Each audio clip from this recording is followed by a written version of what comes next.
ನಮಸ್ಕಾರ. ಆರೋಗ್ಯವೇ ಭಾಗ್ಯ ವಿಶೇಷ ಕಾರ್ಯಕ್ರಮಕ್ಕೆ ಸ್ವಾಗತ. ನಾನು ದಿವೇಶ್ ಶ್ರೀದಾಸ್.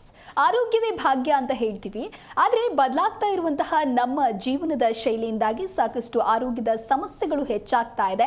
ಅದರಲ್ಲೂ ಪ್ರಮುಖವಾಗಿ ನಾವು ನೋಡ್ತಾ ಹೋಗೋದಾದ್ರೆ ಸಂಧಿವಾತ ಸಮಸ್ಯೆ ಎಲ್ಲರನ್ನ ಕಾಡ್ತಾ ಇದೆ.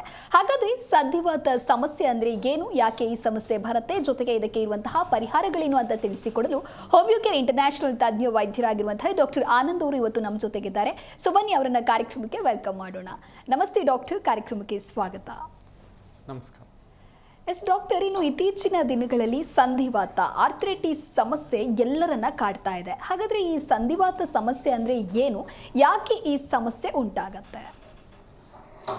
ಆರ್ಥ್ರೈಟಿಸ್ ಅಥವಾ ಸಂಧಿವಾತ ಅಂತ ಏನು ಕರಿತೀವಿ, ಸೊ ಯೂಶ್ವಲಾಗಿ ಇದೊಂದು ಕೀಲುಗಳಲ್ಲಿ ಅಂದರೆ ಜಾಯಿಂಟ್ ಅಂತ ಏನು ಕರಿತೀವಿ. ಸೊ ಇಲ್ಲಿರೋವಂಥ ಒಂದು ಸ್ಟ್ರಕ್ಚರ್ಸಲ್ಲಿ ಯಾವುದೇ ಥರ ಒಂದು ಇನ್ಫ್ಲಮೇಟ್ರಿ ಚೇಂಜಸ್ ಆದಾಗ, ಅಂದರೆ ಎಸ್ಪೆಷಲಿ ಬೋನ್ ವೀಕ್ ಆಗುವಂಥದ್ದು, ಕಾರ್ಟಿಲೇಜ್ ಸವಿಯುವಂಥದ್ದು, ಅಥವಾ ಸರೌಂಡಿಂಗ್ ಟೆಂಡಾನ್ ಲಿಗಮೆಂಟ್ಸ್ ಈ ಥರದ್ದೆಲ್ಲ ಸ್ಟ್ರಕ್ಚರ್ಸ್ ಸೇರಿ ಜಾಯಿಂಟ್ ಆಗಿರ್ತಕ್ಕಂಥದ್ದು ಇರುತ್ತೆ. ಸೊ ಇಂಥ ಯಾವುದೇ ಸ್ಟ್ರಕ್ಚರ್ಸಲ್ಲಿ ಆಗ್ತಕ್ಕಂಥ ಒಂದು ಇನ್ಫ್ಲಮೇಟ್ರಿ ಚೇಂಜಸ್ ಆದಾಗ ಅದನ್ನು ಕಾಮನ್ ಆಗಿ ನಾವು ಆರ್ಥ್ರೈಟಿಸ್ ಅಂತ ಕರಿತೀವಿ. ಅಂದರೆ ಆ ಜಾಯಿಂಟಿನ ಮೇನ್ ಫಂಕ್ಷನ್ ಅಂದರೆ ಫ್ಲೆಕ್ಷನ್ ಆ್ಯಂಡ್ ಎಕ್ಸ್ಟೆನ್ಷನ್ ಅಂತ ಹೇಳ್ತೀವಿ. ಸೊ ಆ ಥರದ ಒಂದು ಫಂಕ್ಷನಲ್ಲಿ ವ್ಯತ್ಯಾಸ ಆಗೋದು, ಸ್ಟಿಫ್ನೆಸ್ ಉಂಟಾಗೋದು, ಪೇಯ್ನ್ ಬರುವಂಥದ್ದು, ಅಥವಾ ಜಾಯಿಂಟಿನ ಮೇಲ್ಭಾಗದಲ್ಲಿ ಊತ ಕಂಡು ಬರುವಂಥದ್ದು, ಅಥವಾ ಸ್ಕಿನ್ ಆ ಜಾಯಿಂಟಿನ ಮೇಲ್ಭಾಗದಲ್ಲಿರೋ ಸ್ಕಿನ್ ರೆಡ್ ಆಗುವಂಥದ್ದು, ವಾರ್ಮ್ನೆಸ್ ಅಂತ ಹೇಳ್ತೀವಿ, ಸ್ವಲ್ಪ ಟೆಂಪ್ರೇಚರ್ ಹೆಚ್ಚಾಗುವಂಥದ್ದು, ಈ ಥರದ್ದೆಲ್ಲದನ್ನು ಇನ್ಫ್ಲಮೇಟರಿ ಸೈನ್ಸ್ ಅಂತ ಹೇಳ್ತೀವಿ. ಸೊ ಇಂಥ ಒಂದು ಲಕ್ಷಣ ಕಾಣಿಸ್ಕೊಂಡಾಗ ಜನರಲ್ ಆಗಿ ಆರ್ಥ್ರೈಟಿಸ್ ಅಂತ ಹೇಳ್ತೀವಿ. ಇಂಥ ಒಂದು ಆರ್ಥ್ರೈಟಿಸು ಒಂದು ಕೀಲಲ್ಲಿ ಆಯಿತು ಅಂದರೆ ಅದನ್ನು ನಾವು ಮಾನೋ ಆರ್ಥ್ರೈಟಿಸ್ ಅಂತ ಹೇಳ್ತೀವಿ. ಒಂದಕ್ಕಿಂತ ಹೆಚ್ಚು ಕೀಲಲ್ಲಿ ಆದಾಗ ಅದು ಪಾಲಿಯೋ ಆರ್ಥ್ರೈಟಿಸ್ ಅಂತ ಜನರಲ್ ಆಗಿ ಹೇಳ್ತಕ್ಕಂಥದ್ದು ಇರುತ್ತೆ. ಸೊ ಈ ಥರದ ಒಂದು ಇನ್ಫ್ಲಮೇಟರಿ ಚೇಂಜಸ್ ಸ್ಮಾಲರ್ ಜಾಯಿಂಟ್ ಅಂದರೆ ಫಿಂಗರ್ ಜಾಯಿಂಟ್ಸ್ ಅಂತ ಏನು ಹೇಳ್ತೀವಿ, ಇಂಟರ್ಫ್ಯಾಲೆಂಜಿಯಲ್ ಜಾಯಿಂಟ್ಸ್ ಅಂತ.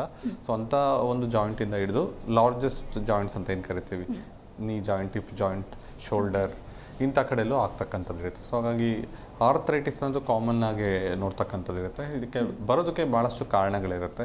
ಮುಖ್ಯವಾಗಿ ಹೇಳೋದಾದರೆ ತುಂಬ ಜನರಲ್ಲಿ ಒಂದು ಜೆನೆಟಿಕ್ ಫ್ಯಾಕ್ಟರ್ಸ್ ಅನ್ನೋದು ಒಂದು ಪ್ರಮುಖವಾದಂಥ ಕಾರಣ ಆಗುತ್ತೆ. ಫ್ಯಾಮಿಲಿಯಲ್ಲಿ ಸ್ಟ್ರಾಂಗ್ ಹಿಸ್ಟ್ರಿ ಇದ್ದಾಗ ಬರುವಂಥ ಒಂದು ಸಾಧ್ಯತೆಗಳು ಹೆಚ್ಚಾಗಿರುತ್ತೆ. ಅನುವಂಶೀಯತೆ ಅಥವಾ ಹೆರಿಡಿಟರಿ ಫ್ಯಾಕ್ಟರ್ಸ್ ಅಂತ ಏನು ಕರಿತೀವಿ, ಸೊ ಅದು ಒಂದು ಕಾರಣ ಆಗುತ್ತೆ. ಅದ್ರ ಜೊತೆಗೆ ಏಜಿಂಗ್ ಅಂತ ಹೇಳ್ತೀವಿ, ಏಜ್ ಆಗ್ತಾ ವಯೋಸಹಜವಾಗಿ ಸವೆತ ಉಂಟಾಗುವಂಥದ್ದು. ಸೊ ಏಜಿಂಗ್ ಅನ್ನೋದು ಒಂದು ಪಾಸಿಟಿವ್ ಫ್ಯಾಕ್ಟರ್ ಅಂತ ಹೇಳೋದಕ್ಕಿಂತ ರಿಸ್ಕ್ ಫ್ಯಾಕ್ಟರ್ ಅಂತ ಹೇಳ್ಬೋದು. ಸೊ ಜೊತೆಗೆ ಒಬೆಸಿಟಿ ಅಂತ ಹೇಳ್ತೀವಿ, ಬಾಡಿ ವೆಯ್ಟ್ ಹೆಚ್ಚಿದ್ದಂಥವರಲ್ಲಿ ಜಾಯಿಂಟ್ಗಳ ಮೇಲೆ ಒತ್ತಡ ಜಾಸ್ತಿ ಆಗೋದ್ರಿಂದ ಬೇಗನೆ ಅದು ವೀಕಾಗಿ ಇನ್ಫ್ಲಮೇಟರಿ ಚೇಂಜಸ್ ಉಂಟಾಗುವಂಥದ್ದು. ಅದ್ರ ಜೊತೆಗೆ ಟ್ರೊಮ್ಯಾಟಿಕ್ ಫ್ಯಾಕ್ಟರ್ಸ್ ಅಂತ ಹೇಳ್ತೀವಿ. ಸೊ ಪಾಸ್ಟ್ ಇಂಜುರೀಸ್, ಏನಾದರೂ ಜಾಯಿಂಟ್ಗೆ ಏಟ್ ಏನಾದರೂ ಬಿತ್ತು, ಮೈಲ್ಡಾಗಿ ಸಾಫ್ಟ್ ಟಿಶ್ಯೂಸ್ ಡ್ಯಾಮೇಜ್ ಆಯಿತು ಅಂತಂದರೆ ಅದು ಒಂದು ಕಾರಣ ಆಗ್ಬೋದು. ಸೊ ಇಂಜುರಿ ಟ್ರಿಗರ್ಡ್ ಡಿಜನರೇಷನ್ ಅಂತ ಹೇಳ್ತೀವಿ. ಸೊ ಆ ಥರದ ಒಂದು ಫ್ಯಾಕ್ಟರ್ಸಿಂದ ಇದ್ರ ಜೊತೆಗೆ ಇನ್ಫ್ಲಮೇಟ್ರಿ ಕಾಸಸ್ ಅಂತ ಹೇಳ್ತೀವಿ. ಸೊ ಅಂದರೆ ಯಾವುದೇ ಥರ ಒಂದು ಇನ್ಫ್ಲಮೇಟ್ರಿ ಜಾಯಿಂಟ್ ಡಿಸೀಸ್ ಏನಾದರೂ ಇತ್ತು ಅಂದರೆ ಲೈಕ್ ರುಮಟರ್ ಆರ್ಥ್ರೈಟಿಸ್ ಅಥವಾ ಬೇರೆ ಬೇರೆ ಥರದ ಸಮಸ್ಯೆ, ಅದು ಒಂದು ಕಾರಣ ಆಗುತ್ತೆ. ಮೆಟಬಾಲಿಸಮ್ ಅಫೆಕ್ಟ್ ಆಗಿ ಕೂಡ ಬರುವಂಥದ್ದು ಇರುತ್ತೆ, ಲೈಕ್ ಗೌಟಿ ಆರ್ಥ್ರೈಟಿಸಲ್ಲಿ ಅದೊಂದು ನೋಡ್ತಕ್ಕಂಥದ್ದು ಇರುತ್ತೆ. ಇನ್ಫೆಕ್ಷನ್ಸಿಂದ ಕೂಡ ಬರುವಂಥದ್ದು ಇರುತ್ತೆ, ಬ್ಯಾಕ್ಟೀರಿಯಲ್ ಇನ್ಫೆಕ್ಷನ್ ಅಥವಾ ವೈರಲ್ ಇನ್ಫೆಕ್ಷನ್ಸ್. ಬ್ಯಾಕ್ಟೀರಿಯಲ್ ಇನ್ಫೆಕ್ಷನಿಂದ ಬಂದಾಗ ಸೆಪ್ಟಿಕ್ ಆರ್ಥ್ರೈಟಿಸ್ ಅಂತ ಹೇಳ್ತೀವಿ. ವೈರಲ್ ಇನ್ಫೆಕ್ಷನಿಂದ ಬಂದಾಗ ವೈರಲ್ ಆರ್ಥ್ರೈಟಿಸ್, ಚಿಕನ್ಗುನ್ಯಾ ಫೀವರ್ ಇರ್ಬೋದು, ಡೆಂಗ್ಯೂ ಫೀವರ್, ಇಂಥ ಕಂಡೀಷನ್ಸಲ್ಲಿ ಕೂಡ ಆಗುತ್ತೆ. ಅಥವಾ ಪೋಸ್ಟ್ ವೈರಲ್ ಫೀವರ್ ತುಂಬ ಜನರಲ್ಲಿ ಆರ್ಥ್ರೈಟಿಸ್ ಶುರು ಆಗ್ತಕ್ಕಂಥದ್ದು ಇರುತ್ತೆ. ಸೊ ಅದು ಕೂಡ ಒಂದು ಕಾರಣ ಆಗ್ತಕ್ಕಂಥದ್ದು ಇರುತ್ತೆ.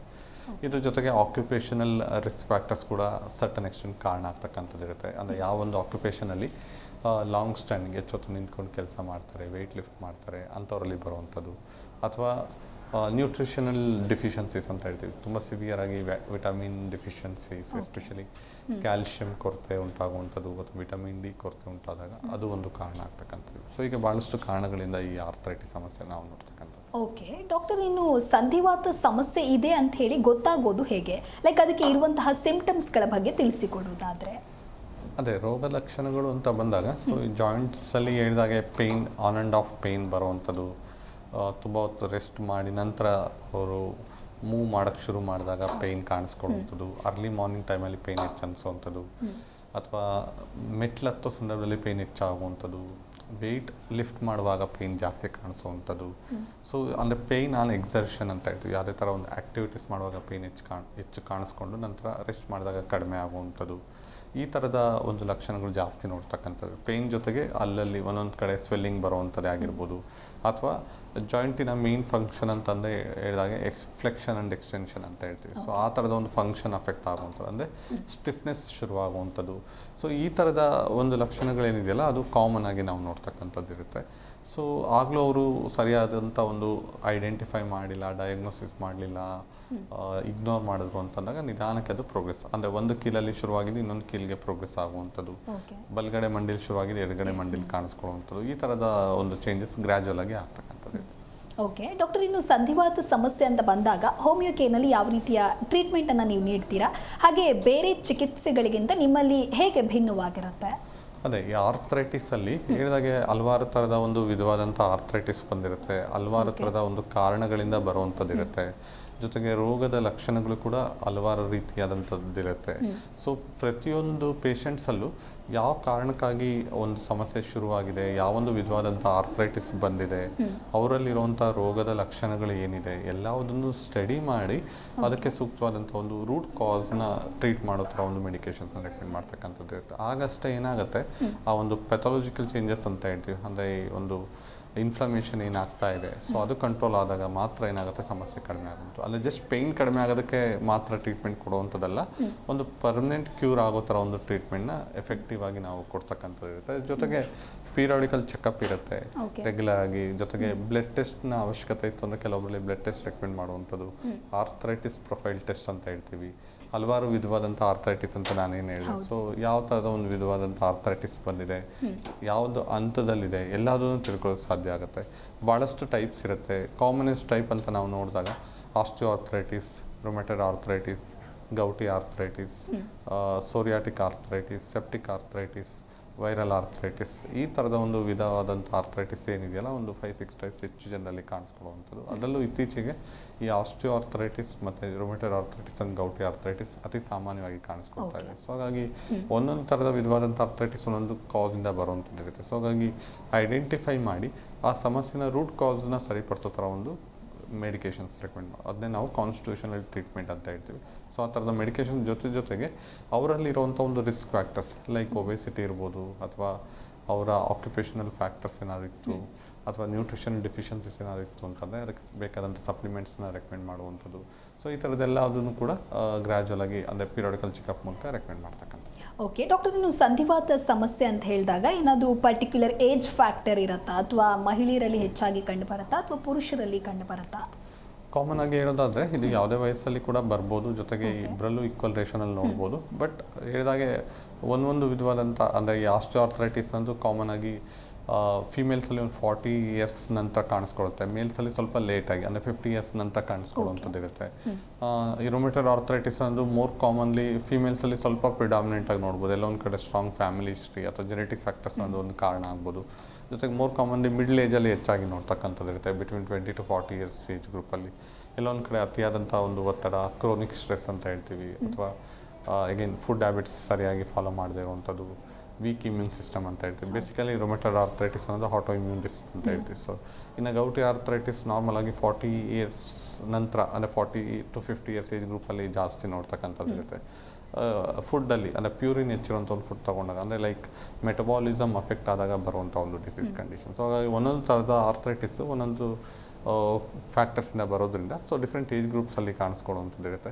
ಇನ್ ಜನರಲಾಗಿ ಹೇಳಿದಾಗ ಯಾವುದೇ ಥರದ ವಿಧವಾದಂಥ ಆರ್ಥ್ರೈಟಿಸ್ ಯಾವುದೇ ವಯಸ್ಸಲ್ಲಿ ಕೂಡ ಬರ್ಬೋದು, ಈವನ್ ಮಕ್ಕಳಲ್ಲಿ ಕೂಡ ನಾವು ನೋಡ್ತಕ್ಕಂಥದ್ದು ಇರುತ್ತೆ. ಸೊ ನಾವು ಜುವಿನೈಲ್ ಇಡಿಯೋಪತಿಕ್ ಆರ್ಥ್ರೈಟಿಸ್ ಅಂತ ಹೇಳ್ತೀವಿ. ಸೊ ಅಂದರೆ ಎಸ್ಪೆಷಲಿ ಏನಾಗುತ್ತೆ ಫ್ಯಾಮಿಲಿಯಲ್ಲಿ ಸ್ಟ್ರಾಂಗ್ ಹಿಸ್ಟ್ರಿ ಇದ್ದಂಥವರಲ್ಲಿ ಬರುವಂಥದ್ದು, ಅಥವಾ ಯಾವ ಮಕ್ಕಳಲ್ಲಿ ಇಮ್ಯೂನ್ ಸಿಸ್ಟಮ್ ಸರಿಯಾಗಿ ಡೆವಲಪ್ ಆಗಿರೋದಿಲ್ಲ, ತುಂಬ ವೀಕ್ ಇರ್ತಾರೆ ಅಂಥವ್ರಲ್ಲಿ ಬರುವಂಥದ್ದು ಇರುತ್ತೆ. ಲೈಕ್ ರೊಮ್ಯಾಟೈಡ್ ಆರ್ಥ್ರೈಟಿಸ್ ಥರನೇ ಸೊ ಅದು ಮಕ್ಕಳಲ್ಲಿ ಕಾಣಿಸ್ಕೊಂಡಾಗ ಜುವಿನೈಲ್ ಇಡಿಯೋಪತಿಕ್ ಆರ್ಥ್ರೈಟಿಸ್ ಅಂತ ಹೇಳ್ತೀವಿ. ಅಂದರೆ ವಿತೌಟ್ ನೋನ್ ಕಾಸ್ ಕೂಡ ಬರುವಂಥ ಒಂದು ಚಾನ್ಸಸ್ ಇರುತ್ತೆ ಅಂತ ಹೇಳ್ಬೋದು. ಓಕೆ ಡಾಕ್ಟರ್, ಇನ್ನು ಸಾಕಷ್ಟು ಜನಕ್ಕೆ ಪ್ರಾರಂಭದಲ್ಲಿ ಇದು ಸಂಧಿವಾತ ಸಮಸ್ಯೆ ಅನ್ನೋದು ಗೊತ್ತಾಗ್ತಾ ಹೋಗೋದಿಲ್ಲ, ನೆಗ್ಲೆಕ್ಟ್ ಮಾಡ್ತಾರೆ, ಟ್ರೀಟ್ಮೆಂಟ್ಗಳನ್ನು ತೆಗೆದುಕೊಳ್ತಾ ಹೋಗ್ತಾ ಇರೋದಿಲ್ಲ. ಇನ್ನು ಕೆಲವಷ್ಟು ಜನರು ಏನು ಮಾಡ್ತಾರೆ ಅಂದರೆ ಪ್ರಾರಂಭದಲ್ಲಿ ಗೊತ್ತಾಗತ್ತೆ ಸಿಂಟಮ್ಸ್ ಎಲ್ಲ, ಡಾಕ್ಟರ್ ಜೊತೆಗೆ ಟ್ರೀಟ್ಮೆಂಟನ್ನು ತಗೊಳ್ತಾರೆ, ಆದರೆ ಮಧ್ಯದಲ್ಲಿ ಸ್ಟಾಪ್ ಮಾಡ್ತಾರೆ. ಹೀಗೆ ಈ ಸಮಸ್ಯೆ ಹೆಚ್ಚಾದಾಗ, ಸಿವಿಯರ್ ಆದಾಗ ಏನೆಲ್ಲ ಒಂದು ಕಾಂಪ್ಲಿಕೇಶನ್ನ ನಾವು ಎದುರಿಸಬೇಕಾಗತ್ತೆ ಅನ್ನೋದ್ರ ಕುರಿತು ಹೇಳೋದಾದರೆ? ಅದೇ ಈ ಥರದ ಒಂದು ಸಮಸ್ಯೆಗಳು ಸುಮಾರು 2-3 ತಿಂಗಳು ಅಥವಾ ಒಂದು 8 ರಿಂದ 12 ವಾರ ಆದರೂ ಕಡಿಮೆ ಆಗ್ತಿಲ್ಲ, ಪ್ರೋಗ್ರೆಸ್ ಆಗ್ತಾ ಇದೆ, ಒಂದು ಜಾಯಿಂಟಿನ ಇನ್ನೊಂದು ಜಾಯಿಂಟ್ಗೆ ಸ್ಪ್ರೆಡ್ ಆಗ್ತಾ ಇದೆ, ಸಿವಿಯರ್ ಆಗ್ತಾ ಇದೆ, ಸಿಂಪ್ಟಮ್ಸ್ ತೀವ್ರ ಸ್ವರೂಪ ಪಡ್ಕೊಳ್ತಾ ಇದೆ ಅಂದಾಗ ಡೆಫಿನೆಟ್ಲಿ ಎಚ್ಚೆತ್ಕೊಂಡು ಟ್ರೀಟ್ಮೆಂಟ್ ತಗೊಳ್ಳೋದು ಅಥವಾ ಡಯಾಗ್ನೋಸಿಸ್ ಅನ್ನೋದು ತುಂಬ ಇಂಪಾರ್ಟೆಂಟ್ ಆಗುತ್ತೆ. ಒಂದು ವೇಳೆ ಅದನ್ನು ಮಾಡಿದ್ರೆ ಸೂಪರ್ಫಿಷಿಯಲ್ ಮೆಡಿಕೇಶನ್ಸ್ ತಗೋತಿದ್ದಾರೆ ಅಥವಾ ನೆಗ್ಲೆಕ್ಟ್ ಮಾಡಿದ್ರು, ಇಗ್ನೋರ್ ಮಾಡಿದ್ರು ಅಂತಂದಾಗ ಪೇಯ್ನ್ ಇನ್ನೂ ಜಾಸ್ತಿ ಆಗುವಂಥದ್ದು, ಇನ್ಫ್ಲಮೇಷನ್ ಜಾಸ್ತಿ ಆದಾಗ ಏನಾಗುತ್ತೆ ಸ್ವೆಲ್ಲಿಂಗ್ ಹೆಚ್ಚಾಗುವಂಥದ್ದು, ಸ್ಟಿಫ್ನೆಸ್ ಜಾಸ್ತಿ ಆಗುವಂಥದ್ದು, ಅಥವಾ ಅವರ ಒಂದು ಫಿಸಿಕಲ್ ಆ್ಯಕ್ಟಿವಿಟಿ ರಿಸ್ಟ್ರಿಕ್ಟ್ ಆಗ್ತಾ ಹೋಗುವಂಥದ್ದು, ತುಂಬ ಹೊತ್ತು ನಡೆಯೋಕ್ಕಾಗದೇ ಇರೋದು, ನಿಂತ್ಕೊಳ್ಳೋಕೆ ಕಷ್ಟ ಆಗ್ಬೋದು, ಮೆಟ್ಲತ್ತೋದಕ್ಕೆ, ಈ ಥರದ ಒಂದು ಕಾಂಪ್ಲಿಕೇಶನ್ಸ್ ಫಸ್ಟ್ ಸ್ಟೇಜಲ್ಲಿ ಪ್ರೈಮರಿ ಕಾಂಪ್ಲಿಕೇಶನ್ಸ್ ಅಂತ ಹೇಳ್ತೀವಿ, ಇದಕ್ಕೆ ಫಸ್ಟ್ ಕಾಣಿಸ್ಕೊಂಡು ಆಗಲೂ ಎಚ್ಚೆತ್ಕೊಳ್ಳಿಲ್ಲ ಅಂತಂದಾಗ ಇನ್ನೂ ಪ್ರೋಗ್ರೆಸ್ ಆಗಿ ಸೊ ಏನಾಗುತ್ತೆ, ಜಾಯಿಂಟಿನ ಒಂದು ಶೇಪ್ ಏನಿರುತ್ತೆ ಅದು ವ್ಯತ್ಯಾಸ ಆಗುತ್ತೆ, ಡಿಫಾರ್ಮಿಟೀಸ್ ಅಂತ ಹೇಳ್ತೀವಿ. ಸೊ ಆ ಥರದ ಲಕ್ಷಣಗಳು ಲೇಟೆಸ್ಟ್ ಸ್ಟೇಜಸಲ್ಲಿ ನೋಡ್ತಕ್ಕಂಥದ್ದು ಇರುತ್ತೆ. ಜೊತೆಗೆ ಹೇಳಿದಾಗೆ ಕೆಲವೊಂದು ರುಮೆಟೆಡ್ ಆರ್ಥರೈಟಿಸಲ್ಲಿ ಬರೀ ಜಾಯಿಂಟ್ಸ್ ಇನ್ವಾಲ್ವ್ಮೆಂಟ್ ಒಂದೇ ಅಲ್ಲ, ಜಾಯಿಂಟ್ ಕಂಟ್ರೋಲಿಗೆ ಬರಲಿಲ್ಲ, ಜಾಯಿಂಟ್ ಅಫೆಕ್ಷನ್ ಸರಿ ಆಗಲಿಲ್ಲ ಅಂದಾಗ ನಂತರ ವೈಟಲ್ ಆರ್ಗನ್ಸ್ ಡ್ಯಾಮೇಜ್ ಆಗ್ತಾ ಬರೋವಂಥದ್ದು ಇರುತ್ತೆ. ಹಾರ್ಟ್ ಇರ್ಬೋದು, ಲಂಗ್ಸ್ ಇರ್ಬೋದು, ಐಸ್ ಇರ್ಬೋದು, ಅಥವಾ ಯೂರಿನ್ ಇನ್ಫೆಕ್ಷನ್ ಆಗುವಂಥದ್ದು, ಅಥವಾ ನಾಡ್ಯೂಲ್ಸ್ ಫಾರ್ಮ್ ಆಗುವಂಥದ್ದು, ರುಮ್ಯಾಟಿಕ್ ನಾಡ್ಯೂಲ್ ಅಂತ ಹೇಳ್ತೀವಿ. ಸೊ ಇದು ಅಥವಾ ಪದೇ ಪದೇ ಜ್ವರ ಬರುವಂಥದ್ದು ಇರ್ಬೋದು, ರುಮ್ಯಾಟಿಕ್ ಫೀವರ್ ಅಂತ ಹೇಳ್ತೀವಿ. ಸೊ ಹಲವಾರು ಥರದ ಒಂದು ಕಾಂಪ್ಲಿಕೇಶನ್ಸ್ ರುಮೆಟೆಡ್ ಆರ್ಥರೈಟಿಸಲ್ಲಿ ನೋಡ್ತೀವಿ. So among all types rheumatoid arthritis ಒಂದು ಡೇಂಜರಸ್ ಟೈಪ್ ಅಂತ ಕೂಡ ನಾವು ಹೇಳ್ತಕ್ಕಂಥದ್ದು ಇರುತ್ತೆ. ಸೊ ಹಾಗಾಗಿ ಎಷ್ಟು ಬೇಗ ಒಂದು ಸಮಸ್ಯೆ ಏನಿದೆ, ಯಾವ ಕಾರಣಕ್ಕಾಗಿ ಬಂದಿದೆ, ಯಾವ ಒಂದು ಹಂತದಲ್ಲಿದೆ ತಿಳ್ಕೊಂಡಾಗ ಒಂದು ಸರಿಯಾದಂಥ ಒಂದು ಔಷಧಿ ತಗೊಳ್ಳೋಕ್ಕೆ ಸಾಧ್ಯ ಆಗುತ್ತೆ, ವಾಸಿ ಮಾಡೋದಕ್ಕೂ ಕೂಡ ಸಾಧ್ಯತೆ ಹೆಚ್ಚಿರುತ್ತೆ ಅಂತ ಹೇಳಿ. ಓಕೆ ಡಾಕ್ಟರ್, ಇನ್ನು ಸಾಕಷ್ಟು ಜನಕ್ಕೆ ಪೇಯ್ನ್ ನೋವು ಆರಂಭ ಆಯಿತು ಅಂತ ಹೇಳಿದ್ರೆ ಮನೆ ಮದ್ದುಗಳಿಗೆ ಮಾರು ಹೋಗ್ತಾರೆ. ಇನ್ನು ಕೆಲವರು ಪೇಯ್ನ್ ಕಿಲ್ಲರ್ ಟ್ಯಾಬ್ಲೆಟ್ಸ್ಗಳನ್ನು ತಗೊಳ್ಳೋದಕ್ಕೆ ಶುರು ಮಾಡ್ತಾರೆ. ಸೊ ಡಾಕ್ಟರ್ನ ಕನ್ಸಲ್ಟ್ ಮಾಡದೆ ಈ ರೀತಿಯಾಗಿ ಮನೆ ಮದ್ದುಗಳನ್ನು ಅಥವಾ ಈ ಟ್ಯಾಬ್ಲೆಟ್ಸ್ಗಳನ್ನು ಸೇವನೆ ಮಾಡೋದ್ರಿಂದ ಯಾವ ರೀತಿಯ ಸೈಡ್ ಎಫೆಕ್ಟ್ಸ್ ಉಂಟಾಗತ್ತೆ? ಅದೇ ಹೇಳಿದಾಗೆ ಈ ಥರ ಒಂದು ಸೆಲ್ಫ್ ಮೆಡಿಕೇಷನ್ಸ್ ಅಥವಾ ಪೇಯ್ನ್ ಸಬ್ಸೈಡ್ ಆಗೋದಕ್ಕೆ ಮೆಡಿಕೇಷನ್ಸ್ ತೊಗೊಂಡಾಗ ಸ್ಲೈಟಾಗಿ ಅವ್ರಿಗೆ ರಿಲೀಫ್ ಸಿಗ್ಬೋದು. ಅಥವಾ ಈವನ್ ಎಕ್ಸ್ಟರ್ನಲ್ ಅಪ್ಲಿಕೇಶನ್ ಅಂತ ಹೇಳ್ತೀವಿ, ಹಾಟ್ ಫರ್ಮೆಂಟೇಷನ್ ಇರ್ಬೋದು, ಅಥವಾ ಆ ಎಕ್ಸ್ಟರ್ನಲ್ ಅಪ್ಲಿಕೇಶನ್ ಮಸಾಜಿಂಗ್ ಈ ಥರದ್ದೆಲ್ಲ ಮೂಲಕ ಸರ್ಟನ್ ಎಕ್ಸ್ಟೆಂಟ್ ಪೇಯ್ನ್ ಅಥವಾ ಆ ಸ್ಟಿಫ್ನೆಸ್ ಕಡಿಮೆ ಆಗ್ಬೋದು. ಬಟ್ ಏನಾಗುತ್ತೆ, ಇಂಟರ್ನಲಿ ಆ ಒಂದು ಸ್ಟ್ರಕ್ಚರ್ ವೀಕ್ ಆಗ್ತಾ ಹೋಗಿ ಸಮ್ ಪಾಯಿಂಟ್ ಆಫ್ ಟೈಮಲ್ಲಿ ಏನಾಗುತ್ತೆ, ಪೇಯ್ನ್ ಇನ್ನೂ ಸಿವಿಯರ್ ಆಗ್ತಾ ಬರುತ್ತೆ. ಅಂದರೆ ಪೇಯ್ನ್ ಕಿಲ್ಲರ್ಸ್ಗೆ ಕಡಿಮೆ ಆಗದೇ ಇರೋವಂಥ ಹಂತಕ್ಕೆ ತಲುಪ್ಬೋದು, ಅಥವಾ ಕಡಿಮೆ ಆದರೂ ಶಾರ್ಟ್ ಪೀರಿಯಡ್ ಆಫ್ ಟೈಮಲ್ಲಿ ಸ್ವಲ್ಪ ಕಡಿಮೆ ಆಗಿ ಮತ್ತೆ ಶುರು ಆಗುವಂಥದ್ದು, ಈ ಥರದ್ದೆಲ್ಲ ಪಾಸಿಬಿಲಿಟೀಸ್ ಇರುತ್ತೆ. ಅಂದರೆ ಡಿಸೀಸ್ ಕಂಡೀಷನ್ ಇನ್ನೂ ಬೇಗ ತೀವ್ರ ಸ್ವರೂಪಕ್ಕೆ ಪಡ್ಕೊಳ್ತಾ ಹೋಗುವಂಥ ಚಾನ್ಸ್ ಜಾಸ್ತಿ ಆಗುತ್ತೆ. ಅಂದರೆ ಇಂಟರ್ನಲಿ ಏನೊಂದು ಕಾಸಿಂದ ಶುರುವಾಗಿರುತ್ತಲ್ವ, ಆ ಒಂದು ಪ್ರಾಬ್ಲಮ್ ಹೆಚ್ಚಾಗ್ತಾ ಹೋಗುತ್ತೆ. ಪ್ಯಾಥಾಲಜಿಕಲ್ ಚೇಂಜಸ್ ಅಂತ ಏನು ಹೇಳ್ತೀವಲ್ವ, ಅದು ಸಿವಿಯರ್ ಆಗ್ತಾ ಹೋಗುವಂಥದ್ದು ಇರುತ್ತೆ. ಸೊ ಆ ಥರ ಹಂತಕ್ಕೆ ಹೋದಾಗ ಎಲ್ಲೋ ಒಂದು ಕಡೆ ಕಂಪ್ಲೀಟಾಗಿ ವಾಸಿ ಮಾಡುವಂಥ ಒಂದು ಸಾಧ್ಯತೆ ಕಡಿಮೆ ಆಗ್ಬೋದು, ಕ್ಯೂರ್ ಮಾಡುವಂಥ ಒಂದು ಚಾನ್ಸಸ್ ಕಡಿಮೆ ಆಗ್ಬೋದು ಅಂತ ಹೇಳಿ. ಓಕೆ ಡಾಕ್ಟರ್, ಇನ್ನು ಸಂಧಿವಾತ ಅನ್ನುವಂತಹ ಸಮಸ್ಯೆಯನ್ನು ತೆಗೆದುಕೊಂಡಾಗ ಇದರಲ್ಲಿ ರಿಅಕರೆನ್ಸ್ ಪ್ರಮಾಣ ಎಷ್ಟರ ಮಟ್ಟಿಗೆ ಇರುತ್ತೆ? ಯಾವ ಸಂದರ್ಭದಲ್ಲಿ ಈ ರೀತಿ ರಿಅಕರೆನ್ಸ್ ಉಂಟಾಗಬಹುದು? ಕೆಲವೊಂದು ಡಿಸೀಸ್ ಕಂಡೀಷನ್ಸಲ್ಲಿ ಹೇಳಿದಾಗೆ ಮತ್ತೆ ಒಂದು ಸತಿ ಕಡಿಮೆ ಆಗಿ ಮತ್ತೆ ಬರುವಂಥದ್ದು, ಈ ಥರದ ಒಂದು ಪಾಸಿಬಿಲಿಟೀಸ್, ಅಥವಾ ಸ್ವಲ್ಪ ವಾಸಿಯಾಗಿ ನಂತರ ಬಂದಿರೋವಂಥದ್ದು ಚೂರು ಸರ್ಟನ್ ಎಕ್ಸ್ಟೆಂಟ್ ನೋಡ್ಬೋದು. ಬಟ್ ವೇರಿಯೇಷನ್ಸ್ ಆಗ್ತಕ್ಕಂಥದ್ದು ಹೇಳಿದಾಗೆ ಇದೆಲ್ಲದು depend on their lifestyle, ಅಥವಾ ಹೇಳಿದಾಗೆ ರಿಸ್ಕ್ ಫ್ಯಾಕ್ಟರ್ಸ್ ಲೈಕ್ ಏಜಿಂಗ್ ಇರ್ಬೋದು, ಒಬೆಸಿಟಿ ಅನ್ನೋ ಒಂದು ಫ್ಯಾಕ್ಟರ್ ಇರ್ಬೋದು, ಅಥವಾ ಇನ್ಫ್ಯಾಕ್ಟ್ ನ್ಯೂಟ್ರಿಷನಲ್ ಡೆಫಿಷಿಯನ್ಸೀಸ್, ತುಂಬ ಸಿವಿಯರ್ ಆಗಿ ವಿಟಮಿನ್ ಡಿ, ಕ್ಯಾಲ್ಶಿಯಂ ಕೊರತೆ ಉಂಟಾಗಿದೆ, ಬೋನ್ ವೀಕ್ ಆಗಿದೆ, ಅಥವಾ ಜೆನೆಟಿಕಲಿ ಏನಾದರೂ ಜೆನೆಟಿಕ್ ಫ್ಯಾಕ್ಟರ್ ಕೂಡ ಸರ್ಟನ್ ಎಕ್ಸ್ಟೆಂಟ್ ಕಾಸ್ ಆಗ್ತಕ್ಕಂಥದ್ದು ಇರುತ್ತೆ. ಸೊ ಈ ಥರದ್ದೆಲ್ಲ ಒಂದು ಫ್ಯಾಕ್ಟರ್ಸ್ ಇದ್ದಾಗ ಮತ್ತೆ ಮತ್ತೆ ಬರುವಂಥ ಒಂದು ಚಾನ್ಸ್ ಇರುತ್ತೆ. ಸೊ ಅದಕ್ಕೆ ಏನಾಗುತ್ತೆ, ಒಂದು ಮೆಡಿಕೇಷನ್ಸ್ ರೆಕಮೆಂಡ್ ಮಾಡ್ತಾ ಇರುವಾಗ ಒಂದು ಕ್ಲೋಸ್ ಮಾನಿಟರಿಂಗ್ ಅನ್ನೋದು ಇಂಪಾರ್ಟೆಂಟ್ ಆಗುತ್ತೆ. ಪೀರಿಯಾಡಿಕಲ್ ಚೆಕಪ್ ಅನ್ನೋದು ತುಂಬ ಅವಶ್ಯಕವಾಗುತ್ತೆ. ಜೊತೆಗೆ ಬ್ಲಡ್ ಟೆಸ್ಟ್ ಅವಶ್ಯಕತೆ ಇದೆ, ಅದನ್ನು ಕೂಡ ರೆಕಮೆಂಡ್ ಮಾಡುವಂಥದ್ದು ಇರುತ್ತೆ. ಸೊ ಅಂದರೆ ಎಲ್ಲ ರೀತಿಯಲ್ಲೂ ಆ ಒಂದು ಡಿಸೀಸ್ ಕಂಡೀಷನ್ ಸ್ಟಡಿ ಮಾಡಿ ಅಲ್ಲಿರುವಂಥ ಒಂದು ರಿಸ್ಕ್ ಫ್ಯಾಕ್ಟರ್ಸ್ ಏನು, ರೂಟ್ ಕಾಸ್ ಏನಿದೆ, ಅಥವಾ ರೋಗ ಲಕ್ಷಣಗಳೇನಿದೆ ಎಲ್ಲದನ್ನು ತಿಳ್ಕೊಂಡು ಒಂದು ಔಷಧಿ ಕೊಟ್ಟಾಗ ನಿಧಾನಕ್ಕೆ ಸಮಸ್ಯೆ ಕಡಿಮೆನೇ ಆಗುತ್ತೆ, ವಾಸಿ ಕೂಡ ಆಗ್ತಕ್ಕಂಥದ್ದು. ಓಕೆ ಡಾಕ್ಟರ್, ಸಂಧಿವಾತ ಸಮಸ್ಯೆಯ ಕುರಿತಂತೆ ಮತ್ತಷ್ಟು ಮಾತನಾಡ್ತಾ ಹೋಗೋಣ. ಸಂಧಿವಾತ ಕುರಿತಂತೆ ನಾವು ಮಾತನಾಡ್ತಾ ಇದ್ವಿ ಡಾಕ್ಟರ್. ಇನ್ನು ಸಂಧಿವಾತ ಸಮಸ್ಯೆ ಅಷ್ಟೇ ಅಲ್ಲ, ಯಾವುದೇ ಸಮಸ್ಯೆ ಇದೆ ಅಂತ ಹೇಳಿದ್ರೆ ಇತ್ತೀಚಿನ ದಿನಗಳಲ್ಲಿ ನಮ್ಮ ಜೀವನ ಶೈಲಿ ಅದಕ್ಕೆ ಮುಖ್ಯ ಕಾರಣ ಆಗ್ತಾ ಹೋಗುತ್ತೆ. ಸೊ ನಮ್ಮ ಲೈಫ್ ಸ್ಟೈಲ್ ಆ್ಯಂಡ್ ಫುಡ್ ಡಯಟ್ನ ನಾವು ಯಾವ ರೀತಿ ಮಾಡಿಫಿಕೇಟ್ ಮಾಡ್ಕೊಳ್ಬೇಕು? ಖಂಡಿತವಾಗಿ ಏನಾಗುತ್ತೆ, ಇತ್ತೀಚಿನ ಒಂದು ಲೈಫ್ ಸ್ಟೈಲ್ ಯಾವ ಥರ ಇದೆ ಅಂದರೆ, ಒಂದು ಸರಿಯಾದಂಥ ಸಮಯಕ್ಕೆ ಆಹಾರ ತಗೊಳ್ಳದೇ ಇರುವಂಥದ್ದು, ಹೈ ಕ್ಯಾಲೋರಿ ಫುಡ್ ಇಂಟೇಕ್ ಮಾಡುವಂಥದ್ದು, ಸೆಡೆಂಟ್ರಿ ಹ್ಯಾಬಿಟ್ಸ್ ಅನ್ನೋದು ಜಾಸ್ತಿ ಆಗ್ತಾ ಇದೆ, ಶಿಫ್ಟ್ಗಳಲ್ಲಿ ವರ್ಕ್ ಮಾಡುವಂಥದ್ದು ಜಾಸ್ತಿ ಆಗ್ತಾ ಇದೆ, ಪ್ರಾಪರ್ ರೆಸ್ಟ್ ಮಾಡದೇ ಇರುವಂಥದ್ದು, ಇವೆಲ್ಲ ಒಂದು ಫ್ಯಾಕ್ಟರ್ಸಿಂದ ಏನಾಗ್ತಿದೆ, ಡೆಫಿನೆಟ್ಲಿ ಒಂದು ಲೈಫ್ ಸ್ಟೈಲ್ ಡಿಸೀಸ್ ಅನ್ನೋದು ಕಾಮನ್ ಆಗ್ತಾ ಇದೆ. ಅದೇ ಥರ ಆರ್ಥರೈಟಿಸ್ ಸಮಸ್ಯೆ ಏನಾಗುತ್ತೆ, ಜಾಯಿಂಟ್ ಅನ್ನೋದು ಒಂದು ಮೋಸ್ಟ್ ಇಂಪಾರ್ಟೆಂಟ್ ಸ್ಟ್ರಕ್ಚರ್ ಅಂತ ಹೇಳ್ತೀವಿ. ಸೊ ಜಾಯಿಂಟಿನ ಸಹಾಯ ಇಲ್ಲದೆ ನಾವು ಯಾವುದೇ ಥರ ಕೆಲಸ ಮಾಡೋಕ್ಕಾಗೋದಿಲ್ಲ. ಸೊ ಇಂಥ ಒಂದು ಜಾಯಿಂಟು ಮೇಲೆ ಹೆಚ್ಚು ಒತ್ತಡ ಕೊಡೋ ಥರ ಕೆಲಸ ಮಾಡುವಂಥದ್ದು, ಅಥವಾ ಪ್ರಾಪರಾಗಿ ನರಿಶ್ಮೆಂಟ್ ನ್ಯೂಟ್ರಿಷನ್ ಸಿಗದೇ ಇರುವಂಥದ್ದು, ನ್ಯೂಟ್ರಿಷನಲ್ ಡೆಫಿಷಿಯನ್ಸೀಸ್ ಅಂತ ಹೇಳ್ತೀವಿ, ಅಥವಾ ಬಾಡಿ ವೇಟ್ ಹೆಚ್ಚಾಗುವಂಥದ್ದು, ಸೆಡೆಂಟ್ರಿ ಹ್ಯಾಬಿಟ್ಸ್ ಅನ್ನೋದು, ಈ ಥರದ್ದೆಲ್ಲ ಆದಾಗ ಏನಾಗುತ್ತೆ, ಬೇಗನೆ ಒಂದು ಸಮಸ್ಯೆ ಶುರುವಾಗ್ತಕ್ಕಂಥ ಒಂದು ಚಾನ್ಸ್ ಇರುತ್ತೆ. ಹೇಳಿದಾಗ ಆರ್ಥರೈಟಿಸಲ್ಲಿ ಹಲವಾರು ರೀತಿಯಲ್ಲಿ ಇರುತ್ತೆ. ಸೊ ಹಾಗಾಗಿ ಒಂದು ಆಟೋ ಇಮ್ಯೂನ್ ಡಿಸೀಸ್ ಥರನೂ ಡೆವಲಪ್ ಆಗ್ಬೋದು, ಅಥವಾ ಸ್ಟ್ರೆಸ್ ಇಂಡ್ಯೂಸ್ ಫ್ಯಾಕ್ಟರ್ಸಿಂದನೂ ಬರುವಂಥ ಒಂದು ಚಾನ್ಸಸ್ ಇರ್ಬೋದು, ಅಥವಾ ಭಾಳ ಥರದ ಒಂದು ರಿಸ್ಕ್ ಫ್ಯಾಕ್ಟರ್ಸ್, ಅಥವಾ ಮೈಲ್ಡ್ ಇಂಜುರಿ ಆಯಿತು ಅಂತಂದರೆ ಅದರಿಂದ ಟ್ರಿಗರ್ ಆಗಿ ಬರುವಂಥ ಒಂದು ಚಾನ್ಸಸ್ ಕೂಡ ಇರ್ಬೋದು. ಸೊ ಹಾಗಾಗಿ ಡೆಫಿನೆಟ್ಲಿ ಈ ಥರದ ಒಂದು ಲಾಂಗ್ ಸ್ಟ್ಯಾಂಡಿಂಗ್ ದೀರ್ಘಕಾಲದಿಂದ ಕಂಡುಬರುವಂಥ ಒಂದು ಸಮಸ್ಯೆಗೆ ಒಂದು ಲೈಫ್ ಸ್ಟೈಲ್ ಕೂಡ ಒಂದು ಪ್ರಮುಖವಾದಂಥ ಕಾರಣ ಆಗ್ತಕ್ಕಂಥದ್ದು ಇರುತ್ತೆ. ನಾವು ಏನೊಂದು ಲೈಫ್ ಸ್ಟೈಲ್ ಅಥವಾ ಒಂದು ಸ್ಟ್ರೆಸ್ ಫ್ಯಾಕ್ಟರ್ಸ್ ಇರ್ಬೋದು, ಹಲವಾರು ಥರದ ಒಂದು ಫ್ಯಾಕ್ಟರ್ಸ್ ಕೂಡ ಇಂಪ್ಯಾಕ್ಟ್ ಮಾಡುತ್ತೆ ಅಂತ ಹೇಳಿ. ಓಕೆ ಡಾಕ್ಟರ್, ಇನ್ನು ಒಬೇಸ್ ಇದ್ದವರಲ್ಲಿ ಸಾಮಾನ್ಯವಾಗಿ ಸಂಧಿವಾತ ಸಮಸ್ಯೆ ಏನಾದರೂ ಕಾಣಿಸ್ಕೊಳ್ಳುತ್ತಾ ಅಥವಾ ಕಾಣಿಸ್ಕೊಳ್ಳೋದಾದರೆ ಅದಕ್ಕೆ ಕಾರಣ ಏನು ಅಂತ? ಒಬೆಸಿಟಿ ಅನ್ನೋದು one of the major risk factor for all the diseases ಅಂತ ಹೇಳ್ತೀವಿ. ಸೊ ಒಂದು 80% of the disease condition develop ಆಗೋದಕ್ಕೆ ಮೇನ್ ಕಾಸ್ ಅಂದರೆ ಒಬೆಸಿಟಿ. ಸೊ ಬಾಡಿ ವೆಯ್ಟ್ ಹೆಚ್ಚಿದ್ದಾಗ ಏನಾಗುತ್ತೆ, ಒಂದು ರಿಸ್ಕ್ ಅನ್ನೋದು ಜಾಸ್ತಿ ಆಗ್ತಕ್ಕಂಥದ್ದು ಇರುತ್ತೆ. ಸೊ ಅದೇ ರೀತಿಯಾಗಿ ಮೇಯ್ನಾಗಿ ಏನಾಗುತ್ತೆ, ಬಾಡಿ ವೆಯ್ಟ್ನ ತಡಿತಕ್ಕಂಥ ಜಾಯಿಂಟ್ಸ್ ಇರುತ್ತೆ, ವೆಯ್ಟ್ ಬಿಯರಿಂಗ್ ಜಾಯಿಂಟ್ಸ್ ಅಂತ ಹೇಳ್ತೀವಿ. ನೀ ಜಾಯಿಂಟ್ ಇರ್ಬೋದು, ಹಿಪ್ ಜಾಯಿಂಟ್ ಇರ್ಬೋದು, ಶೋಲ್ಡರ್ ಇರ್ಬೋದು. ಸೊ ಇಂಥ ಕಡೆ ಹೆಚ್ಚು ಒತ್ತಡ ಉಂಟಾಗಿ ಬೇಗ ಸವಿಯುವಂಥದ್ದು ಅರ್ಲಿ ಡಿಜನರೇಷನ್ ಅಂತ ಹೇಳ್ತೀವಿ. ಸೊ ಹಾಗಾಗಿ ಒಬೆಸಿಟಿ ಅನ್ನೋದು ಒಂದು ಮೇನ್ ಫ್ಯಾಕ್ಟರ್ ಆಗುತ್ತೆ. ತುಂಬ ಜನರಲ್ಲಿ ಈಗ ಕಡಿಮೆ ಆಗಿರುತ್ತೆ ಮತ್ತು ಶುರು ಆಗೋದಕ್ಕೆ ಆ ವೆಯ್ಟ್ ಅನ್ನೋದು ಕೂಡ ಒಂದು ಕಾರಣ ಆಗುತ್ತೆ. ಮಾರ್ಜಿನಲಿ ಹೈ ಇದ್ದಾಗ ಪ್ರಾಬ್ಲಮ್ ಆಗೋದಿಲ್ಲ, ತುಂಬ ಅಬ್ನಾರ್ಮಲಿ ಹೈ ಇದೆ ಅಂತಂದಾಗ ಡೆಫಿನೆಟ್ಲಿ ಇಂಪ್ಯಾಕ್ಟ್ ಮಾಡ್ತಕ್ಕಂಥದ್ದು ಇರುತ್ತೆ. ವೆಯ್ಟ್ ಜೊತೆಗೆ ಹೇಳಿದಾಗ ಏಜ್ ಫ್ಯಾಕ್ಟರ್ ಇರ್ಬೋದು ಅಥವಾ ಬೇರೆ ಬೇರೆ ರಿಸ್ಕ್ ಫ್ಯಾಕ್ಟರ್ಸ್, ಪಾಸ್ಟ್ ಇಂಜುರೀಸ್ ಅಂತ ಹೇಳ್ತೀವಿ. ತುಂಬ ಜನರಲ್ಲಿ ಅದು ಕೂಡ ಒಂದು ಮೇಜರ್ ರಿಸ್ಕ್ ಫ್ಯಾಕ್ಟರ್ ಅಂತ ಹೇಳ್ತೀವಿ. ಇದೆಲ್ಲ ಅದು ಕೂಡ ಕಾರಣ ಆಗ್ತಕ್ಕಂಥದ್ದು. ಅಂದರೆ ಮೈಲ್ಡಾಗಿ ಸಾಫ್ಟ್ ಟಿಶ್ಯೂಸ್ ಡ್ಯಾಮೇಜ್ ಆಗಿತ್ತು ಅಥವಾ ಇಂಜುರೀಸ್ ಏರ್ಲೈನ್ ಫ್ರ್ಯಾಕ್ಚರ್ ಥರ ಆಗಿತ್ತು ಅಂತಂದರೆ ಅದರಿಂದನೂ ಕೂಡ ಏನಾಗುತ್ತೆ, ಈ ಒಂದು ಜಾಯಿಂಟ್ಸ್ ಪೇಯ್ನ್ ಬರುವಂಥ ಒಂದು ಚಾನ್ಸಸ್ ಲೇಟೆಸ್ಟ್ ಸ್ಟೇಜಸಲ್ಲಿ ಸರ್ಟನ್ ಪೀರಿಯಡ್ ಆದ ನಂತರ ಕಾಣಿಸ್ಕೊಳ್ಳುವಂಥದ್ದು. ಓಕೆ ಡಾಕ್ಟರ್, ಇನ್ನು ಸ್ಪೋರ್ಟಿಂಗ್ ಆ್ಯಕ್ಟಿವಿಟೀಸ್ ಆಗಿರಬಹುದು ಅಥವಾ ಆಕ್ಸಿಡೆಂಟ್ ಆಗಿರುವಂಥ ಸಂದರ್ಭದಲ್ಲಿ ಮೈನರ್ ಇಂಜುರಿ ಆಗಿರುತ್ತೆ, ಲೇಟ್ರಾನ್ ಅದು ಸಂಧಿವಾತ ಸಮಸ್ಯೆಗೆ ಏನಾದರೂ ಕಾರಣ ಆಗಬಹುದಾ? ಈ ರೀತಿಯ ಒಂದು ಸಾಧ್ಯತೆ ಇರುತ್ತಾ ಅಂತ ಹೇಳಿ?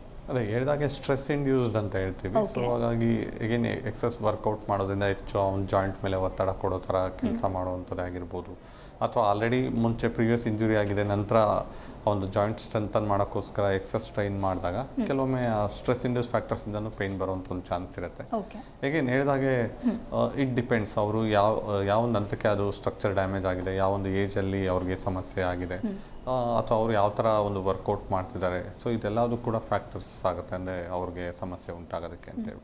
ಬಟ್ ಏನಾಗುತ್ತೆ, ಇದರಲ್ಲಿ ಯಾವಾಗ ಅವ್ರು ನಿಲ್ಲಿಸ್ತಾರೆ ಅವಾಗ ಮತ್ತೆ ನಾರ್ಮಲ್ ಆಗುವಂಥ ಒಂದು ಚಾನ್ಸ್ ಕೂಡ ಇರುತ್ತೆ. ಅಥವಾ ತುಂಬ ಡಿಟೋರೇಟ್ ಆಯಿತು, ತುಂಬ ವೀಕ್ ಆಯಿತು ಅಂತಂದರೆ ಮತ್ತೆ ಈಗೇನು ನಾರ್ಮಲಿಗೆ ತರುವಂಥ ಒಂದು ಚಾನ್ಸಸ್ ಕಡಿಮೆ ಆಗುವಂಥ ಲಿಮಿಟೇಷನ್ಸ್ ಅನ್ನೋದು ಬರುವಂಥ ಚಾನ್ಸ್ ಇರ್ಬೋದು.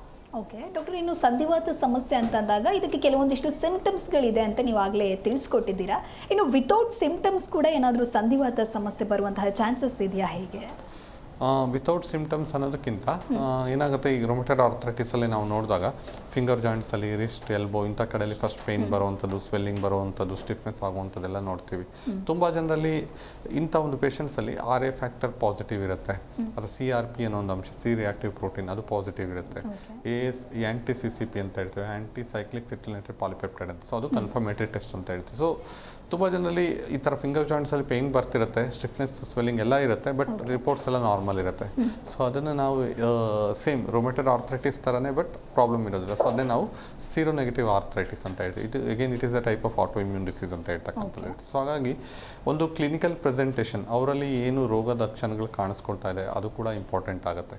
ಸೊ ಕಂಪ್ಲೀಟಾಗಿ ಬ್ಲಡ್ ಟೆಸ್ಟಲ್ಲಿ ಎಲ್ಲ ಸಮಸ್ಯೆ ಕಾಣಿಸ್ಲೇಬೇಕಂತ ಹೇಳಕ್ಕೆ ಬರೋದಿಲ್ಲ. ಸೊ ಹಾಗಾಗಿ ಅವರಲ್ಲಿ ಸಿಂಪ್ಟಮ್ಸ್ ಬರ್ತಿದೆ ಅಂತಂದಾಗ ಡೆಫಿನೆಟ್ಲಿ ಅದು ಲೈಕ್ ರೊಮೆಟೆಡ್ ಆರ್ಥರೈಟಿಸ್ ಅಂತಲೇ ಹೇಳಿ ಡಯಾಗ್ನೋಸಿಸ್ ಮಾಡಿ ಟ್ರೀಟ್ಮೆಂಟ್ನ ಕೊಡ್ತಕ್ಕಂಥದ್ದು. ಸೊ ಹಾಗಾಗಿ ಒಂದು ಡಯಾಗ್ನೋಸಿಸ್ ಮಾಡುವಾಗ ಕಂಪ್ಲೀಟ್ ಆದಂಥ ಒಂದು ಹಿಸ್ಟ್ರಿನ ನೋಡಬೇಕಾಗುತ್ತೆ. ಪಾಸ್ಟ್ ಹಿಸ್ಟ್ರೀಸ್ ಅಂತ ಹೇಳ್ತೀವಿ, ಮುಂಚೆ ಏನಾದ್ರು ಇದೇ ಥರ ಸಿಮಿಲರ್ ಇಲ್ನೆಸ್ ಏನಾದ್ರು ಬಂದಿದೆಯಾ, ಮೇಜರ್ ಇಲ್ನೆಸ್ ಏನಾದ್ರು ಬಂದಿದೆಯಾ, ಹಾಸ್ಪಿಟಲೈಸೇಷನ್ ಏನಾದ್ರು ಆಗಿದೆಯಾ, ಅಥವಾ ಇಂಜುರೀಸ್ ಏನಾದ್ರು ಆಗಿದೆಯಾ, ಇದೆಲ್ಲ ನೋಡಬೇಕಾಗತ್ತೆ. ಪ್ರೆಸೆಂಟಿಂಗ್ ಕಂಪ್ಲೇಂಟ್ಸ್ ಅಂದರೆ ಇವಾಗ ಏನು ಯಾವ ಜಾಯಿಂಟ್ ಅಫೆಕ್ಟ್ ಆಗಿದೆ, ಲೋಕಲ್ ಎಕ್ಸಾಮಿನೇಷನ್ ತುಂಬ ಇಂಪಾರ್ಟೆಂಟ್ ಆಗುತ್ತೆ.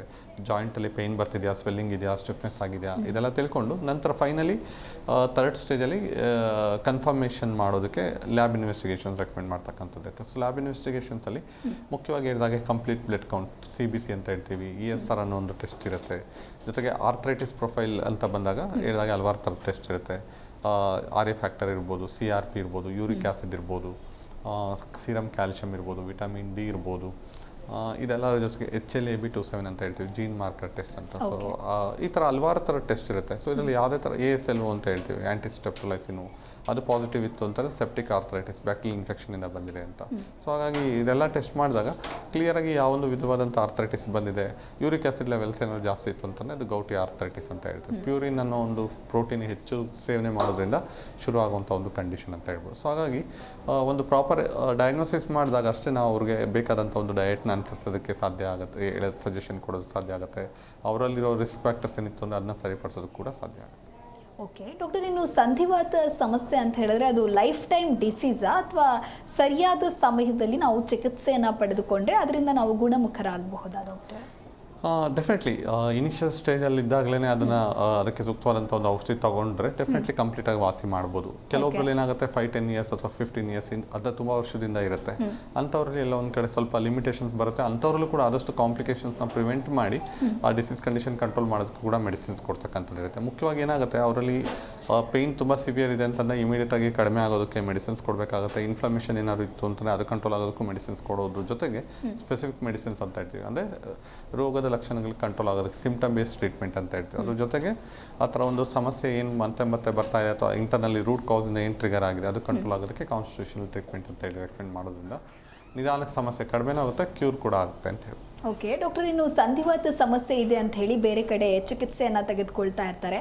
ಸೊ ಸಡನ್ ಆಗಿ ಅವರು ಹೋಮಿಯೋ ಕೇರ್ಗೆ ಬಂದು ಟ್ರೀಟ್ಮೆಂಟನ್ನು ತೆಗೆದುಕೊಳ್ಬಹುದಾ ಅಥವಾ ಇದರಿಂದ ಏನಾದರೂ ಸಮಸ್ಯೆ ಉಂಟಾಗತ್ತಾ? ಡೆಫಿನೆಟ್ಲಿ ಈಗ ಅಲಾಂಗ್ ವಿತ್ ಅದರ್ ಮೆಡಿಕೇಶನ್ಸ್ ಅವರು ಹೋಮಿಯೋಪತಿ ಮೆಡಿಸಿನ್ಸ್ ಸ್ಟ್ರೈಟ್ ಅವೇ ಶುರು ಮಾಡ್ಬೋದು ಅಥವಾ ಸಡನ್ನಾಗಿ ಅದನ್ನು ಸ್ಟಾಪ್ ಮಾಡಿ ಕೂಡ ಶುರು ಮಾಡ್ಬೋದು. ಡಿಪೆಂಡ್ಸ್ ಅವರಲ್ಲಿ ಎಷ್ಟು ವರ್ಷದಿಂದ ಅದು ತಗೋತಿದ್ದಾರೆ, ಡಿಸೀಸ್ ಕಂಡೀಷನ್ ಯಾವ ಒಂದು ಹಂತದಲ್ಲಿದೆ. ಸೊ ಕೆಲವೊಬ್ರು ಕಂಟಿನ್ಯೂಸ್ ಆಗಿ ತಗೋತಿದ್ದಾರಾ, ಆನ್ ಆ್ಯಂಡ್ ಆಫ್ ತಗೋತಿದ್ದಾರಾ, ಅಥವಾ ಓನ್ಲಿ ಪೇನ್ ಕಿಲ್ಲರ್ಸ್ ತಗೋತಿದ್ದಾರಾ, ಅಥವಾ ಈಗ ಹೇಳ್ದಾಗೆ ರೊಮೆಟೆಡ್ ಆರ್ಥರೈಟಿಸ್ಗೆ ಸರ್ಟನ್ ಆ್ಯಂಟಿರೊಮ್ಯಾಟಿಕ್ ಮೆಡಿಕೇಶನ್ಸ್ ತಗೋತಿರ್ತಾರೆ. ಸೊ ಅದನ್ನು ಡೆಫಿನೆಟ್ಲಿ ಸಡನ್ನಾಗಿ ನಿಲ್ಸಕ್ಕೆ ಬರೋದಿಲ್ಲ, ಯಾಕೆಂದರೆ ಅದರಿಂದ ಅದು ಕಂಟ್ರೋಲ್ ಆಗ್ತಾ ಇರುತ್ತೆ. ಸೊ ಹಾಗಾಗಿ ಅದ್ರ ಜೊತೆ ಸೈಮಲ್ಟೇನಿಯಸ್ ಆಗಿ ಮೆಡಿಸಿನ್ಸ್ ಕೊಡುವಂಥದ್ದು ಇರ್ಬೋದು. ಸೊ ಹಾಗಾಗಿ ಅವರ ಒಂದು ಟೋಟಲ್ ಡಿಸೀಸ್ ಕಂಡೀಷನ್ ಅಥವಾ ಅವರ ಒಂದು ಹಿಸ್ಟ್ರಿನ ನೋಡಿದಾಗ ಏನು ಮೆಡಿಕೇಶನ್ಸ್ ತಗೋತಿದ್ದಾರೆ, ಡಿಸೀಸ್ ಕಂಡೀಷನ್ ಯಾವ ಥರದ್ದಿದೆ, ಆ ಮೆಡಿಕೇಶನ್ಸ್ ತೊಗೊಂಡ್ರು ಅದು ಕಂಟ್ರೋಲಿಗೆ ಬರ್ತಿಲ್ಲ ಅಂದಾಗ ಅವರು ಇನ್ನೊಂದು ಮೆಡಿಸಿನ್ಸ್ ತೊಗೊಳಕ್ಕೆ ಚೂಸ್ ಮಾಡ್ತಾರೆ. ಸೊ ಆ ನಿಟ್ಟಿನಲ್ಲಿದ್ದಾಗ ಡೆಫಿನೆಟ್ಲಿ ಹೋಮಿಯೋಪತಿ ಮೆಡಿಸಿನ್ ಸೈಮಲ್ಟೇನಿಯಸ್ ಆಗಿ ಶುರು ಮಾಡಿ ನಂತರದಲ್ಲಿ ಆ ಒಂದು ಡಿಸೀಸ್ ಕಂಡೀಷನ್ ಅವರ ಒಂದು ಕಂಡೀಷನ್ ಸ್ಟೇಬಲ್ ಆದಾಗ ಅದನ್ನು ಗ್ರ್ಯಾಜುವಲ್ ಆಗಿ ಕಡಿಮೆ ಮಾಡ್ತಕ್ಕಂಥದ್ದು ಕೂಡ ಪಾಸಿಬಿಲಿಟಿ ಇರುತ್ತೆ ಅಂತ ಹೇಳಿ. ಓಕೆ ಡಾಕ್ಟರ್, ಇನ್ನು ಮಾತನಾಡ್ತಾ ಹೇಳ್ತಾ ಇದ್ರಿ ನೀವು ಸಂಧಿವಾತ ಸಮಸ್ಯೆ ಅಂತ ಹೇಳಿದ್ರೆ ಅದರಲ್ಲಿ ಸಾಕಷ್ಟು ವಿಧಗಳಿವೆ ಅಂತ ಹೇಳಿ. ಸೊ ಆ ಟೈಪ್ಸ್ಗಳ ಕುರಿತು ತಿಳಿಸಿಕೊಡೋದಾದ್ರೆ ಡಾಕ್ಟರ್? ಅದೇ ಹೇಳಿದಾಗೆ ಹಲವಾರು ಥರ ಟೈಪ್ಸ್ ಇರುತ್ತೆ, ಬಟ್ ಒಂದು 4-5 ಟೈಪ್ಸ್ ಕಾಮನ್ ಆಗಿ ಇತ್ತೀಚೆಗೆ ಹೆಚ್ಚಿನ ಜನರಲ್ಲಿ ನೋಡ್ತಾ ಇದ್ದೀವಿ. ಅದರಲ್ಲೂ ಆಸ್ಟಿಯೋಆರ್ಥರೈಟಿಸ್, ರೊಮೆಟೆಡ್ ಆರ್ಥರೈಟಿಸ್, ಗೌಟಿ ಆರ್ಥರೈಟಿಸ್ ಅತಿ ಸಾಮಾನ್ಯವಾಗಿ ನೋಡ್ತಾ ಇದ್ದೀವಿ. ಆಸ್ಟಿಯೋಆರ್ಥರೈಟಿಸ್ ಅನ್ನೋದು ಒಂದು ಏಜ್ ರಿಲೇಟೆಡ್ ಫ್ಯಾಕ್ಟರ್, ಅಂದರೆ ವಯೋಸಹಜವಾಗಿ ಬರುವಂಥದ್ದು, ನ್ಯಾಚುರಲ್ ವೇರ್ ಆ್ಯಂಡ್ ಟೇರ್ ಅಂತ ಹೇಳ್ತೀವಿ. ಸೊ ಏಜ್ ಆಗ್ತಾ ಈ ಕಾರ್ಟಿಲೇಜಲ್ಲಿರುವಂಥ ಒಂದು ವಾಟರ್ ಕಂಟೆಂಟ್ ಕಡಿಮೆ ಆಗಿ ಸವಿಯುವಂಥದ್ದು. ಸೊ ಡಿಜನರೇಟಿವ್ ಚೇಂಜಸ್ ಅಂತ ಹೇಳ್ತೀವಿ. ಸೊ ಇದೆಲ್ಲ ವೆಯ್ಟ್ ಬೇರಿಂಗ್ ಜಾಯಿಂಟ್ಸಲ್ಲಿ ಕಾಣಿಸ್ಕೊಳ್ಳುವಂಥದ್ದು, ಮಂಡಿ ಇರ್ಬೋದು, ಹಿಪ್ ಜಾಯಿಂಟ್ ಇರ್ಬೋದು, ಶೋಲ್ಡರ್ ಇಂಥ ಕಡೆಯಲ್ಲಿ ಬರುವಂಥದ್ದು ಇರುತ್ತೆ. ಸೊ ಇದನ್ನು ನಾವು ಆಸ್ಟಿಯೋಆರ್ಥರೈಟಿಸ್ ಅಂತ ಹೇಳ್ತೀವಿ. ರೊಮೆಟೆಡ್ ಆರ್ಥರೈಟಿಸ್ ಅನ್ನೋದು ಈಗೇನು it is auto immune disease ಅಂತ ಹೇಳ್ತೀವಿ. ಸೊ ಇಮ್ಯೂನ್ ಸಿಸ್ಟಮ್ ವೀಕ್ ಆಗೋದ್ರಿಂದ, ಸರಿಯಾಗಿ ಫಂಕ್ಷನ್ ಮಾಡದೇ ಇರೋದ್ರಿಂದ, ಎಗೇನ್ಸ್ಟ್ ಓನ್ ಸೆಲ್ಸ್ ಫಂಕ್ಷನ್ ಮಾಡೋದ್ರಿಂದ ಬರುವಂಥ ಒಂದು ಡಿಸೀಸ್ ಕಂಡೀಷನ್ನೇ ಆಟೋ ಇಮ್ಯೂನ್ ಡಿಸೀಸ್ ಅಂತ ಹೇಳ್ತೀವಿ. ಸೊ ಅದರಲ್ಲಿ ಪ್ರಮುಖವಾಗಿ ರೊಮೆಟೆಡ್ ಆರ್ಥರೈಟಿಸ್ ನೋಡ್ತಕ್ಕಂಥದ್ದು. ಗೌಟಿ ಆರ್ಥರೈಟಿಸ್ ಅನ್ನೋದು ಮೆಟಬಾಲಿಸಮ್ಗೆ ಸಂಬಂಧಪಟ್ಟಂಥದ್ದು, ಅಂದರೆ ಯೂರಿಕ್ ಆಸಿಡ್ ಲೆವೆಲ್ಸ್ ಹೆಚ್ಚಾಗಿ ಬರುವಂಥ ಒಂದು ಕಂಡೀಷನ್, ಹೈಪರ್ ಯೂರಿಸೀಮಿಯಾ ಅಂತ ಹೇಳ್ತೀವಿ. ಸೊ ಅದರಿಂದ ಏನಾಗುತ್ತೆ, ಒಂದು ಎಸ್ಪೆಷಲಿ ಬಿಗ್ ಟೋ, ಕಾಲಿನ ಹೆಬ್ಬೆರಳು ಅಥವಾ ಕೈ ಬೆರಳುಗಳಲ್ಲಿ ಪೇಯ್ನ್ ಬರುವಂಥದ್ದು ರೊಮೆಟೆಡ್ ಆರ್ಥರೈಟಿಸಲ್ಲೂ ಬರುತ್ತೆ, ಗೌಟಿ ಆರ್ಥರೈಟಿಸಲ್ಲೂ ಬರುತ್ತೆ. ಬಟ್ ಹೇಳಿದಾಗೆ ಗೌಟಿ ಆರ್ಥರೈಟಿಸಲ್ಲಿ ಬಿಗ್ ಟೋ ಹೆಚ್ಚಾಗಿ ಅಫೆಕ್ಟ್ ಆಗುತ್ತೆ ಫಸ್ಟು, ನಂತರ ಬೇರೆ ಬೆರಳುಗಳಲ್ಲಿ ಕಾಣಿಸ್ಕೊಳ್ಳೋದು, ಬೇರೆ ಟೋಸ್ ಅಥವಾ ಕೈ ಬೆರಳಲ್ಲಿ ಬರುವಂಥದ್ದು. ರೊಮೆಟೆಡ್ ಆರ್ಥರೈಟಿಸಲ್ಲಿ ಫಿಂಗರ್ಸಲ್ಲಿ ಫಸ್ಟ್ ಶುರುವಾಗಿ ನಂತರ ರಿಸ್ಟ್, ಎಲ್ಬೋ, ನೆಕ್, ಬ್ಯಾಕ್, ನೀ ಈ ಥರದ್ದೆಲ್ಲ ಅಫೆಕ್ಟ್ ಆಗ್ತಾ ಹೋಗುವಂಥದ್ದು ಇರುತ್ತೆ. ಸೊ ಅಂದರೆ ಒಂದೊಂದು ವಿಧವಾದಂಥ ಆರ್ಥರೈಟಿಸಲ್ಲಿ ಒಂದೊಂದು ಥರದ ಜಾಯಿಂಟ್ ಅಫೆಕ್ಟ್ ಆಗುವಂಥದ್ದು ಕೂಡ ನಾವು ನೋಡ್ತಕ್ಕಂಥದ್ದು ಇರುತ್ತೆ. ಬೇಸಿಕಲಿ ಎಲ್ಲದು ಈ ಥರದ ಒಂದು disease condition slow progressive disease ಅಂತ ಹೇಳ್ತೀವಿ. ನಿಧಾನಕ್ಕೆ ಶುರುವಾಗುತ್ತೆ, ನಿಧಾನಕ್ಕೆ ಪ್ರೋಗ್ರೆಸ್ ಆಗುತ್ತೆ. ಕಂಟ್ರೋಲಿಗೆ ಬರಲಿಲ್ಲ ಅಂತಂದಾಗ ಏನಾಗುತ್ತೆ, ಕಾಂಪ್ಲಿಕೇಶನ್ಸ್ ತಲುಪ್ತಕ್ಕಂಥ ಒಂದು ಚಾನ್ಸಸ್ ಕೂಡ ನೋಡ್ತಕ್ಕಂಥ. ಓಕೆ ಡಾಕ್ಟರ್, ಇನ್ನು ಸಂಧಿವಾತ ಸಮಸ್ಯೆ ಅಂತ ಹೇಳಿದಾಗ ಇದು ಬಾರದೇ ಇರೋ ಹಾಗೆ ಏನೆಲ್ಲ ಮುನ್ನೆಚ್ಚರಿಕೆ ಕ್ರಮಗಳನ್ನು ನಾವು ವಹಿಸಬಹುದು? ಪ್ರಿವೆಂಟಿವ್ ಮೆಷರ್ಸ್ ಅಂತ ಹೇಳಿದ್ರೆ ಏನಿದೆ ಡಾಕ್ಟರ್? ಮುಖ್ಯವಾಗಿ ಹೇಳಿದಾಗೆ ಒಂದು well balance protein rich food ತಗೊಳ್ಳುವಂಥದ್ದು, ಕ್ಯಾಲ್ಶಿಯಂ ರಿಚ್ ಇರುವಂಥ ಒಂದು ಆಹಾರ ತಗೊಳ್ಳುವಂಥದ್ದು. ಸೊ ಅದ್ರ ಜೊತೆಗೆ ರೆಗ್ಯುಲರ್ ವಾಕಿಂಗ್, ಎಕ್ಸಸೈಸ್ ಮಾಡುವಂಥದ್ದು, proper balance between rest and exercise ಅಂತ ಹೇಳ್ತೀವಿ. ಜೊತೆಗೆ ಹೇಳಿದಾಗೆ ಒಂದು ಜಾಯಿಂಟ್ ಸ್ಟ್ರೆಂಥನ್ ಆಗೋ ಥರ ಕ್ಯಾಲ್ಶಿಯಂ ರಿಚ್ ಫುಡ್ ಅನ್ನೋದು ತುಂಬ ಇಂಪಾರ್ಟೆಂಟ್ ಆಗುತ್ತೆ. ಲೈಕ್ ಗ್ರೀನ್ ಲೀಫಿ ವೆಜಿಟೇಬಲ್ಸ್, ಸೊಪ್ಪು, ತರಕಾರಿ, ಮೊಳಕೆ ಕಾಳು, ಬಾಯ್ಲ್ಡ್ ಎಗ್, ಮಿಲ್ಕ್, ಇದೆಲ್ಲ ರಿಚ್ ಸೋರ್ಸ್ ಆಫ್ ಕ್ಯಾಲ್ಶಿಯಂ ಅಂತ ಹೇಳ್ತೀವಿ. ಸೊ ಈ ಥರ ಡಾಕ್ಟರ್ ಈ ಕುರಿತು ಮಾತನಾಡ್ತಾ ಹೋಗೋಣ. ಕಾಲರ್ ಒಬ್ರು ರೆಡಿ ಇದ್ದಾರೆ. ನಮಸ್ತೆ ಅಮ್ಮ. ನಮಸ್ತೆ ಮ್ಯಾಮ್. ನಿಮ್ಮ ಹೆಸರು, ಎಲ್ಲಿಂದ ಕರೆ ಮಾಡ್ತಾ ಇದ್ದೀರಾ? ನಾವು Peenya Dasarahalli madam. Okay doctor ಇದ್ದಾರೆ, ಮಾತನಾಡಿ. ನನ್ನ ಮಗನ ಬಗ್ಗೆ ಕೇಳಬೇಕಿತ್ತು ಮೇಡಮ್. 16 ವರ್ಷ ನನ್ನ ಮಗನಿಗೆ. ಓಕೆ ಸರ್, ಅದು ಅವನಿಗೆ ಸುಮ್ಮನೆ ಅಷ್ಟು ಕಾಲ್ ನೋವು ಅಂದ ಸರ್, ತೊಡೆ ಹತ್ರ. ಓಕೆ ತೋರ್ಸಿದ್ವಿ, MRI ಸ್ಕ್ಯಾನ್ ಎಲ್ಲ ಮಾಡಿಸಿದ್ವಿ. ಸರಿ.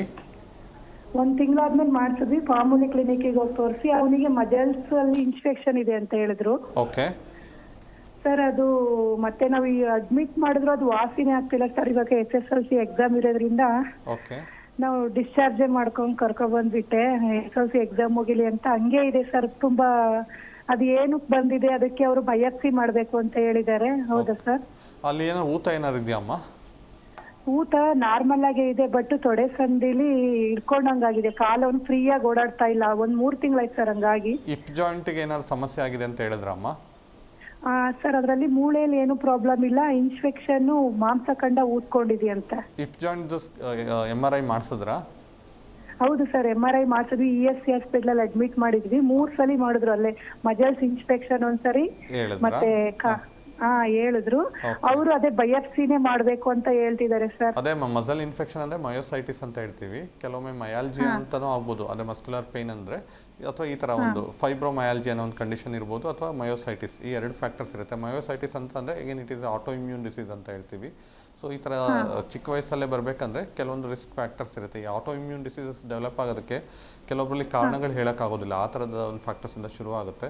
ಸೊ ಫಸ್ಟು ಒಂದು ಸತಿ ಹೇಳಿದಾಗೆ ಬಯಾಪ್ಸಿ ಮಾಡೋದಕ್ಕೆ ಒಂದು ಸತಿ ಬಯಾಪ್ಸಿ ಮಾಡಿಸಿ ರಿಪೋರ್ಟ್ಸ್ ಎಲ್ಲ ನೋಡಿದ್ಮೇಲೆ ಡೆಫಿನೆಟ್ಲಿ ಒಂದು ಎಫೆಕ್ಟಿವ್ ಆದಂಥ ಟ್ರೀಟ್ಮೆಂಟ್ ಹೋಮಿಯೋಪತಿ ಸಿಸ್ಟಮಲ್ಲಿದೆ.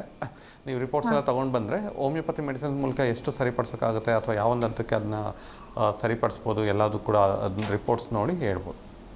ಸರ್ ಅದೇ ಇವಾಗ ಅವನಿಗೆ ಆಗಲೇ ಒಂದು 3 ಮಂತ್ಸ್ ಮೇಲಾಯಿತು. ಮುಂದೆ ಪ್ರಾಬ್ಲಮ್ ಆಗಲ್ವಾ ಎಕ್ಸಾಮ್ ಮುಗಿಯೋವರೆಗೂ ವೆಯ್ಟ್ ಮಾಡಿದ್ರೆ? ಅದೇ ಇವಾಗ ಅದೇ ಡಿಸೀಸ್ ಕಂಡೀಷನ್ ಈಗ ಸಡನ್ ಅದು ಸಿವಿಯರ್ ಆಗೋದಿಲ್ಲ. ಹೇಗಿದ್ರು ಈಗ ಎಕ್ಸಾಮ್ಸ್ ಇನ್ನೇನು ಶಾರ್ಟ್ ಪೀರಿಯಡಲ್ಲೇ ಆಗುತ್ತಲ್ವಾ. ಸೊ ಮುಗಿಸ್ಕೊಂಡೆ ನೀವು ಟ್ರೀಟ್ಮೆಂಟ್ನ ಕೊಡಿಸೋದೇ ಸಾಕು, ಏನು ತೊಂದರೆ ಇಲ್ಲ. ಹೌದು ಸರ್, ಅದೇ 10th ಬೇರೆ 9th 8th ಡೆಫಿನೆಟ್ಲಿ ಅರ್ಥ ಆಗುತ್ತೆ. ಬಟ್ ಅದೇ ಸ್ವಲ್ಪ ಲೈಫ್ ಸ್ಟೈಲ್ ಕಡೆ ಗಮನ ಕೊಡಿ. ಆದಷ್ಟು ಔಟ್ಸೈಡ್ ಫುಡ್ ಅಥವಾ ಸ್ವೀಟ್ಸ್, ಶುಗರ್ ಈ ಥರದ್ದೆಲ್ಲದನ್ನು ಆದಷ್ಟು ಕಂಪ್ಲೀಟಾಗಿ ರಿಸ್ಟ್ರಿಕ್ಟ್ ಮಾಡಿ. ಸ್ವಲ್ಪ ಹೆಚ್ಚು ಒಂದು ಫ್ರೂಟ್ಸ್, ವೆಜಿಟೇಬಲ್ಸ್ ಈ ಥರದ್ದೆಲ್ಲ, ಡ್ರೈ ಫ್ರೂಟ್ಸ್ ಈ ಥರದ್ದೆಲ್ಲ ಅದು ಕೊಡಿ. ಇನ್ಫ್ಲಮೇಷನ್ ಅನ್ನೋದು ಬಾಡಿಲಿ ಕಡಿಮೆ ಆಗುತ್ತೆ ನಾರ್ಮಲ್ ಆಗಿ. ಸೊ ಅದರಿಂದ ಸರ್ ಅದಕ್ಕೆ ಏನಾದರೂ ನಾವು ಮನೆಯಲ್ಲಿ ಏನಾದರೂ ಬಿಸಿ ನೀರಿನ ಶಾಖ ಅಥವಾ ಎಕ್ಸಸೈಸ್ ಮಾಡ್ಬೋದಾ ಸರ್? ಅದೆಲ್ಲ ಮಾಡಿಸ್ಬೋದಮ್ಮ. ಡೆಫಿನೆಟ್ ಸರ್ಟನ್ ಎಕ್ಸ್ಟೆಂಟ್ ಅದು ಪೇಯ್ನ್ ಕಡಿಮೆ ಆಗುತ್ತೆ. ಬಟ್ ಮೇನ್ ಡಯಟ್ ಅಂತ ಹೇಳ್ತೀವಲ್ವಾ, so antioxidants rich food ತಗೊಳ್ಳೋದು ತುಂಬ ಇಂಪಾರ್ಟೆಂಟ್ ಆಗುತ್ತೆ. ಗ್ರೀನ್ ಟೀ ಅನ್ನೋದು ಎಫೆಕ್ಟಿವ್ ಆಗಿ ವರ್ಕ್ ಆಗುತ್ತೆ. ಅಥವಾ ಫುಡ್ಡಲ್ಲೂ ಅಷ್ಟೇ ಹೇಳಿದಾಗೆ ಬೆರ್ರೀಸ್ ಅಂತ ಹೇಳ್ತೀವಲ್ವಾ, ಸೊ ಬೆರ್ರೀಸ್ ಅನ್ನೋ ಫ್ರೂಟ್ಸು ಅವೆಲ್ಲ, ಬ್ಲೂಬೆರಿ, ಕ್ರೇನ್ಬೆರಿ ಈ ಥರದ್ದೆಲ್ಲ ಒಂದು ಡಯಟಲ್ಲಿ ಇನ್ಕ್ಲೂಡ್ ಮಾಡುವಂಥದ್ದು. ಅಥವಾ ಬಟರ್ ಫ್ರೂಟ್ ಅಂತ ಹೇಳ್ತೀವಿ, ಅವೊಕ್ಯಾಡೋ ಅಂತ. ಸೊ ಇದೆಲ್ಲದೂ ಕೂಡ ಒಂದು ಹೈಲಿ ನ್ಯೂಟ್ರಿಷಿಯಸ್, ಜೊತೆಗೆ ಡಿಸೀಸ್ ಕಂಡೀಷನ್ನ ಕಂಟ್ರೋಲಿಗೆ ತರೋದು ಕೂಡ ಸಾಧ್ಯ ಆಗುತ್ತೆ. ಇನ್ ಜನರಲ್ ಆಗಿ ಔಟ್ಸೈಡ್ ಫುಡ್ನ ಆದಷ್ಟು ಅವಾಯ್ಡ್ ಮಾಡಿ. Oil food, fried food, deep fried food ಇಂಥದ್ದೆಲ್ಲ ಕಂಪ್ಲೀಟಾಗಿ ಕಡಿಮೆ ಮಾಡಿದ್ರೆ ಬೇಗನೆ ಒಂದು ಡಿಸೀಸ್ ಕಂಡೀಷನ್ ಕಂಟ್ರೋಲಿಗೆ ಬರುತ್ತೆ ಅಂತ ಹೇಳ್ಬೋದು. ಓಕೆ, ಥ್ಯಾಂಕ್ ಯು ಕರೆ ಮಾಡಿದ್ದಕ್ಕಾಗಿ. ಡಾಕ್ಟರ್, ಇನ್ನು ಸಂಧಿವಾತ ಸಮಸ್ಯೆಯ ಕುರಿತಂತೆ ಸಾಕಷ್ಟು ಮಾಹಿತಿಯನ್ನು ನಮ್ಮೊಂದಿಗೆ ಹಂಚಿಕೊಂಡಿದ್ದೀರಾ. ಥ್ಯಾಂಕ್ ಯು ಡಾಕ್ಟರ್, ಕಾರ್ಯಕ್ರಮಕ್ಕೆ ಆಗಮಿಸಿದ್ದಕ್ಕಾಗಿ. ಎಸ್, ನೋಡಿದ್ರಲ್ವ ವೀಕ್ಷಕರೇ, ನೀವು ಕೂಡ ನಮ್ಮ ಇವತ್ತಿನ ಕಾರ್ಯಕ್ರಮದಲ್ಲಿ ಸಂಧಿವಾತ ಅಂದರೆ ಏನು, ಯಾಕೆ ಈ ಸಮಸ್ಯೆ ಬರುತ್ತೆ, ಜೊತೆಗೆ ಇದಕ್ಕೆ ಇರುವಂತಹ ಪರಿಹಾರಗಳೇನು ಅಂತ ತಿಳ್ಕೊಂಡಿದ್ದೀರಾ. ನೀವು ಕೂಡ ಈ ಸಮಸ್ಯೆಯಿಂದ ಬಳಲ್ತಾ ಇದ್ರೆ ನಿಮ್ಮ ಟಿವಿ ಸ್ಕ್ರೀನ್ ಮೇಲೆ ಲಭ್ಯವಾಗ್ತಾ ಇರುವಂಥ ಈ ಸಂಖ್ಯೆಗೆ ಕರೆ ಮಾಡ್ಬೋದು. ಡಾಕ್ಟರ್ ಜೊತೆಗೆ ಮಾತನಾಡ್ಬೋದು, ಭೇಟಿ ಆಗ್ಬೋದು, ಹಾಗೂ ನಿಮ್ಮ ಸಮಸ್ಯೆಗೆ ಸೂಕ್ತ ಪರಿಹಾರವನ್ನು ಕಂಡುಕೊಳ್ಬಹುದು ಅಂತ ಹೇಳ್ತಾ ನೋಡ್ತಾ ಇರಿ ಜಿ ಕನ್ನಡ ನ್ಯೂಸ್, ಸತ್ಯವೇ ಸುದ್ದಿಯ ಜೀವಾಳ. ವಾಸಿಯಾಗದ ಆರೋಗ್ಯ ಸಮಸ್ಯೆ ನಿಮ್ಮನ್ನ ಕಾಡ್ತಿದೆಯಾ? ಹಾಗಿದ್ರೆ ಚಿಂತೆ ಬಿಡಿ, ನಮ್ಮ ಹೋಮಿಯೋ ಕೇರ್ಗೆ ಬನ್ನಿ. ಹೋಮಿಯೋ ಕೇರ್ ಇಂಟರ್ನ್ಯಾಷನಲ್ ಹಲವು ಆರೋಗ್ಯ ಸಮಸ್ಯೆಗಳಿಗೆ ಸಿಗಲಿದೆ ಸೂಕ್ತ ಪರಿಹಾರ. ನೇರ ಭೇಟಿಗೆ ಸಂಪರ್ಕಿಸಿ 9550001133 1800 10811212.